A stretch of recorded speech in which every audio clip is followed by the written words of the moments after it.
This is Barnstable Today for Wednesday, February 11th. Welcome aboard. I'm Mark Mumford. And just a quick reminder that the meetings we cover are available on demand at the town's website, town.barnstable.ma.us. Following the intense restructuring process, the trimmed-down school budget was outlined at last evening's school committee session in Town Hall. The superintendent provided plenty of supporting detail for her trimming the FY10 budget proposal by almost $3 million, coming up with a bottom line of $57.8 million. Closing the financial gap. The financial gap is $5.4 million. Closing schools gave us almost $2.7 million. Departmental reductions, $640,000. School-based reductions primarily to our larger schools, the Horace Mann, the intermediate school, the high school, because actually Tier 1 reductions are the elementary school reductions. And some of the Tier 2 reductions are elementary school reductions. So they've already been taken. There was nowhere else to go except to the larger schools. If we add the 3 tiers of reductions, it does in fact get us to a 0 shortfall. Again, just to be one more time redundant, there is no salary increase in this budget, and we have not built into the budget the extraordinary maintenance. I'm sorry, oh, sad. That's supposed to say extraordinary unemployment. Extraordinary maintenance was an account at another time. I'm so sorry. Extraordinary unemployment. It also does not utilize the savings account. So there's not a complete balance there, but there is an ability to cover the unemployment should we have to for a one-time cost. There are still plenty of loose ends logistically and financially in regard to the restructuring, which takes 3 schools out of the picture. That scenario prompted this question from school committee member Tom McDonald. Do you have a target date in mind for when you think students or parents will know where their child may be going? I do have a target date, the end of April. That's what, okay, the end of April. So parents... That being said, though, what I was going to do for March 17th was present a budget that basically made assumptions. Right. That, and right. Those assumptions being that, for instance, BWB has 3 of each grade, K1, 2, 3, 12 classrooms, this many students. Throughout this whole process, I've said that's been a very risky assumption because kids don't come in grades on streets in even numbers. Right. And when I met with Sandy Giffen today, she confirmed that. I knew that, but she looked at me like, are you serious? And so we had committed that we know, she and I know, and probably with a couple other people, that we are actually going to have to almost go street by street through the town of Barnstable to do this redistricting. And so I don't think people will know until the end of April. That being said, I think the budget will reflect the presumption of the assumption of those classes at those schools. Right, but for example, my son should not think that his son is going to be in school X next year because none of us know that right now, and that's probably true for everyone, especially in the K to 3. Is that is true for K to 3. Everyone else knows. Everyone else knows except K to 3, and that will be by the end of April. Those families will know. That's my goal. I know. No, okay. Yes. I think the complexity of that, we could have done that sooner had the Horace Mann not moved to Hyannis. Right. But that adds another layer of time to accommodate families and the enrollment period. Right. With an eye to the future, the school committee sought the vision of Town of Barnstable Finance Director Mark Milne. I wouldn't want you to be bored, Mark. Mark, I know you don't have a crystal ball, and none of us do. But can you look down the road a couple of years, and do you have any major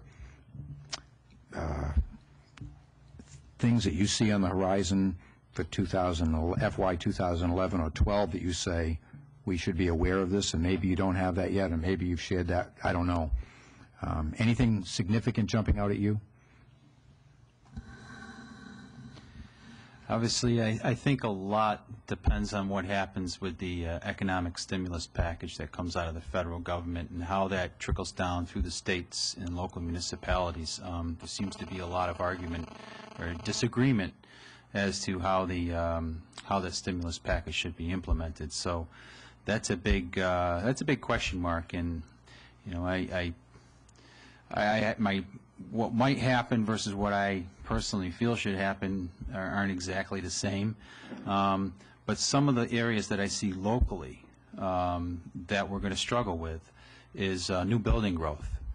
We have a tremendous amount of building stock available, residential homes available on the market right now. The prices are coming down. With those price reductions, we could see some improvement in the turnover, which may spur development again. But I think that's going to take at least 2 to 3 years to have that start working again. So that's one area that I have concern is I don't think we're going to see a lot of new building growth in town. Couple that with the fact that we don't have a lot of developable land remaining, we really have to focus our development efforts towards revitalization or redevelopment of existing parcels to try to capture growth that way. The second thing is that I'm seeing right now that I think will continue is a trend in the motor vehicle excise tax.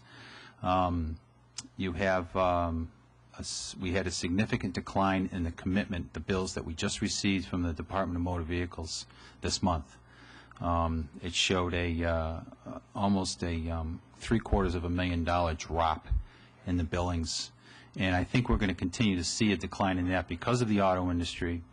There are fewer cars being purchased, fewer new vehicles being purchased, and that affects our revenue in that category, as well as I think you're going to see some price adjustments in that area as well. I think the manufacturers are going to have to do something to get the prices down and make them more affordable, and if that happens, the bills are based on the MSRP of these vehicles, so that's going to affect our ability to raise revenue in that area. And the third thing is, when's the state going to turn around? When's their fiscal situation going to turn around? It's a lot of question marks. It's all subject to politics at the state level. Will there be a meals tax and a hotel tax, additional tax levied? My guess is no, it's not going to pass through the legislature, although the governor passed it. I don't think the legislature is going to let it go through. There's going to be a tremendous amount of resistance from the hotel industry, the restaurant industry, the Chamber of Commerce. There'll be a lot of resistance against that. Plus, he's talking about raising a gas tax, and people are struggling. So I think you're going to see the state's financial situation continue to be a real challenge, and I don't see a lot of growth, or actually any growth in local aid. If anything, I think our best bet there is level funding. So I'm looking at a period right now where we have actually very limited revenue growth over the next 3 years. It's really going to be most of the revenue growth that we capture through Proposition 2.5 is going to be offset by reductions in these other areas, whether it's local aid, state aid, motor vehicle excise taxes, hotel, motel excise taxes, new building growth. So there's going to be a real period of revenue contraction over the next few years. There isn't going to be a lot of new revenue available to fund operations. The school committee is scheduled to get back to the budget proposal on the evening of March 3rd in the night lecture hall at the high school. And keep in mind, you can watch the school committee meetings on demand at the town's website, town.barnstable.ma.us. As far as the meeting scheduled this evening, it's the ZBA in the hearing room at 7 and Old Kings Highway in the West Barnstable Community Building, also starting at 7 o'clock. Thanks for joining us today. I'm Kevin Friel. We'll meet you right back here tomorrow. I'm Mark Mumford.